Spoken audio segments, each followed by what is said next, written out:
Hi, ಇವತ್ತಿನ ವಿಡಿಯೋದಲ್ಲಿ types of body ಬಗ್ಗೆ ಮಾತಾಡೋಣ. So what is the types of body? There are 3 types of body ಅಂತ ಹೇಳ್ಬೋದು, which is ectomorphia, mesomorphia, endomorphia. So what is that ectomorphia? Ectomorphia ಅಂದ್ರೆ ತುಂಬಾ ಸಣ್ಣ ತಿನ್ನಾಗಿರ್ತಾರೆ.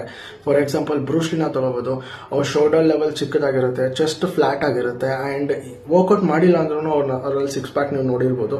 ಅಂಡ್ ಇವರಲ್ಲಿ ಪ್ಲಸ್ ಪಾಯಿಂಟ್ ಏನಂದ್ರೆ ಹೈ ಮೆಟಬಾಲಿಕ್ ರೇಟ್ ಬಾಡಿ ಆಗಿರುತ್ತೆ. ಬಿಕಾಸ್ ಎಷ್ಟೇ ಅವ್ರು ಕ್ಯಾಲರೀಸ್ನ ಇಂಟೇಕ್ ಮಾಡಿದ್ರು, ಎಷ್ಟೇ ಫುಡ್ನ ಇನ್ಕ್ರೀಸ್ ಮಾಡಿದ್ರು ಅವರು ವೆಯ್ಟ್ ಗೇನ್ ಆಗೋದು ಸ್ವಲ್ಪ ಕಷ್ಟ.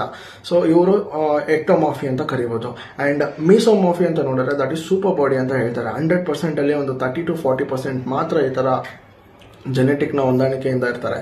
ಫಾರ್ ಎಕ್ಸಾಂಪಲ್ ಏನಂದ್ರೆ ಆರ್ನಾಲ್ಡ್ ಸ್ವಾರ್ಜ್ನೆಗರ್ ನೋಡಿರ್ಬೋದು ನೀವು. ಅವ್ರು ವಿ ಟೈಪ್ ಬಾಡಿ. ಅವ್ರು ಏನೇ ಮಾಡಿದ್ರು ಆಫ್ ಅಂಡ್ ಆಫ್ ಮಾಡಿದ್ರೆ ಸಾಕು, they can look very good. ಅದನ್ನ ಮೀಸೋಮಾಫಿ ಅಂತ ಹೇಳ್ತೀವಿ. ಇವರಲ್ಲಿ ಎಲ್ಲಾನು ಆಫ್ ಅಂಡ್ ಆಫ್ ಇದ್ರೆ ಸಾಕು. Like weekly 3 to 4 times workout ಮಾಡಿದ್ರೆ ಸಾಕು. ಅಂಡ್ ಫ್ಯಾಟ್ ಲೆವೆಲ್ ಅವ್ರಿಗೆ ಏನೇ ಇನ್ಕ್ರೀಸ್ ಆದ್ರೂ 3 to 4 ಡೇಸ್ ಅಲ್ಲೇ ಬರ್ನ್ ಮಾಡಿ ಅವ್ರ ಶೇಪ್ ತಗೊಂಡ್ಬರ್ಬೋದು.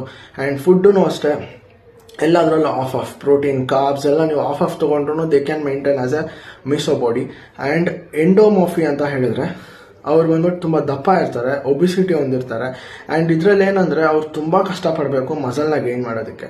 ಯಾಕೆಂದರೆ ಅವರು ತೊಗೊಳೋ ಫುಡ್ ಆಗಲಿ, ಅವರು ತೊಗೊಳೋ ಡಯಟ್ ಆಗಲಿ, ವರ್ಕೌಟ್ ಆಗಲಿ ಪ್ರತಿಯೊಂದೂ ಪರ್ಫೆಕ್ಟಿಂದ ಇದ್ದರೆ ಮಾತ್ರ ಆ ಗೋಲ್ನ ಅಚೀವ್ ಮಾಡೋಕ್ಕಾಗುತ್ತೆ. ಫಾರ್ ಎಕ್ಸಾಂಪಲ್ 2 months ವರ್ಕೌಟ್ ಮಾಡಿ ಡಯಟ್ನ ಯೂಸ್ ಮಾಡಿಬಿಟ್ಟು, ಡಯಟ್ನ ಫಾಲೋ ಮಾಡಿಬಿಟ್ಟು 3rd month ಅವ್ರು ಏನಾದ್ರು ಸ್ಕಿಪ್ ಮಾಡಿದ್ರೆ again they will come for the first month. ತಿರ್ಗಾ ದಪ್ಪ ಆಗ್ತಾರೆ. And they have to work hard in every session of the day. And ಇನ್ನೊಂದೇನೆಂದರೆ ಅವರು ಎವ್ರಿ ಡೇ ಕಾರ್ಡಿಯೋ ಮಾಡಬೇಕು. ಮಾರ್ನಿಂಗ್ ಆಗಲಿ ಈವ್ನಿಂಗ್ ಆಗಲಿ ಎವ್ರಿ ಡೇ ಕಾರ್ಡಿಯೋ ಮಾಡಿದರೆ ಮಾತ್ರ ಆ ಗೋಲ್ನ ಅಚೀವ್ ಮಾಡೋಕ್ಕಾಗೋದು. ಆ್ಯಂಡ್ 100% ಡಯಟ್ನ ಮೇಂಟೈನ್ ಮಾಡಬೇಕು. ಇದೇ 3 ಟೈಪ್ಸ್ ಆಫ್ ಬಾಡಿ. ಸೊ ನಿಮ್ಮ ಬಾಡಿ ಟೈಪ್ ಏನು ಅಂತ ಕಮೆಂಟಲ್ಲಿ ತಿಳಿಸಿ. ಬಾಯ್.